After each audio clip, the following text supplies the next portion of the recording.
Sa February 15, inaasahang dadaan sa surface ng mundo ang isang asteroid na sinlaki raw ng 2 basketball court. Sabi ng NASA o ng National Aeronautics and Space Administration ng Amerika, posibleng daanan nito ang mga satellite sa kalawakan. Ang tanong ngayon, may magiging epekto kaya ito sa signal ng komunikasyon? Live mula sa Quezon City, may report si Cedric Castillo. Cedric? Yes, Jessica, kumbaga sa tama ng bala, bullet burn o daplis-daplisan daw itong hindi pangkaraniwang pagdaan o inaasahang pagdaan ng isang asteroid na napakalapit sa ating mundo. Gayman, tiniyak ng Space Agency ng Amerika na wala raw dayong dapat ipangambahan. Sa pambihirang pagkakataon, isang asteroid ang dadaan malapit sa ating mundo sa darating na February 15, ang 2012 DA-14. Ang laki nito, tinatayang nasa 45 hanggang 50 metro o singhaba ng halos 2 basketball courts. 140,000 tons naman ang timbang ng asteroid na gawa sa bato. Ito yung isang uri ng asteroid na tinatawag nating threat sa atin. Isa siya sa mga bato o mga asteroid na kabilang doon sa tinatawag nating NEO or yung Near Earth Object. Alas 2 hanggang alas 3 ng madaling araw. Yan yung pinaka-closest approach sa Pilipinas, na Philippine time. Kung pagbabasihan natin yung website ng NASA, meron sila nitong orbit diagram kung saan makikita natin itong paikot na ito o yung third layer mula doon sa gitna yung araw. Ito yung orbit ng Earth o yung path o yung tinatahak ng mundo kapag umiikot sa araw. Ngayon, makikita naman natin itong kulay blue.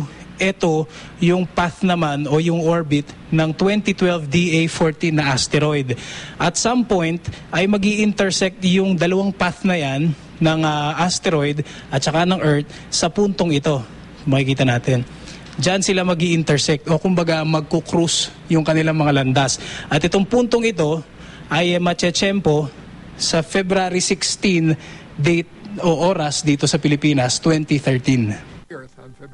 Humigit kumulang 24,000 kilometers mula sa Earth's surface ang pinakamalapit na magiging lokasyon ng asteroid. Pero dahil 36,000 kilometers mula sa mundo ang orbit ng mga geosynchronous satellite na siyang ginagamit natin sa telecommunications, dadaan ang DA-14 sa pagitan ng mundo at ng satellites. Pagtitiyak ng NASA, hindi tatama sa mundo ang asteroid at maliit ang tsansang tatama ito sa mga satellite. Maging ang National Telecommunications Commission o NTC at ang Pag-asa naniniwalang walang epekto sa signal ng satellites ang pagdaan ng DA-14. Tumatakbo siya na napakabilis, mga 70,000 kilometers per hour. Wala namang halos epekto sa atin, yung tawagin natin yung mga interference, saka yung mga gravitational effect. Nadiskubre ang DA-14 ng mga astronomer ng La Sagra Observatory sa Spain nitong nakaraang taon. Tatagal ng 33 oras ang asteroid sa Earth-Moon system. Maaari itong makita sa ilang bahagi ng Europa, Africa at Asia gamit ang magandang binoculars at telescope. Bagaman libu-libong kilometro ang layo nito sa mundo, sa lengguwahe ng mga eksperto sa astronomy, ang pagdaan ng asteroid DA-14 malapit sa ating daigdig ay may tuturing na raw na daplis. Napakalaki ng ating space, Kapag sa astronomy, we are talking about mga astronomical unit, mga light years. Kung tutusin mo 24,000 kilometers, malapit yan. Jessica, kung tutuusin daw ay napakaswerte natin kasi kung magkakataon natatama sa mundo itong asteroid na ito, meron daw itong dalang energy na 2.5 megatons o katumbas ito ng 200 na mga atomic bombs na pinaputok sa Japan noong 1940s. Jessica? Okay, liwanagin lang natin, dadaan lang ito dun sa ating kalawakan o dun sa ating himpapawid.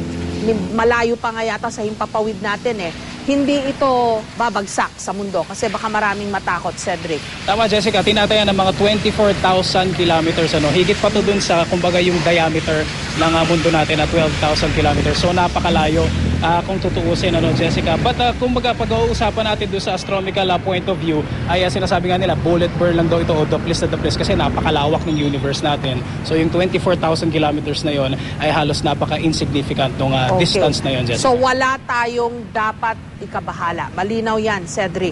Ngayon, It's February 15, sa Amerika siya dadaan, Feb 16 dito sa Pilipinas. Tama? Tama, Jessica. Mga 2 or 3 a.m. daw, alas 3 sa madaling araw. At ang sabi sa atin ng astronomical unit ng Pag-asa, pagdating daw dun sa closest point niya dito sa Earth, ay posibleng nasa ibabaw daw ito ng Indian Ocean, Jessica. Alam na natin kung may epekto ito o wala sa komunikasyon, di pa malinaw. Very confident, Jessica, yung National Telecommunications Commission natin at even yung Pag-asa, sinabi nila na yung sa sobrang bilis nito na 70,000 kilometers per hour ay halos hindi raw mararamdaman ito at hindi siya magkakos ng interference dun sa signal ng ating mga telecommunication satellites, Jessica. Okay, ulitin lang natin, walang dapat ikabahala. Maraming salamat, Cedric Castillo.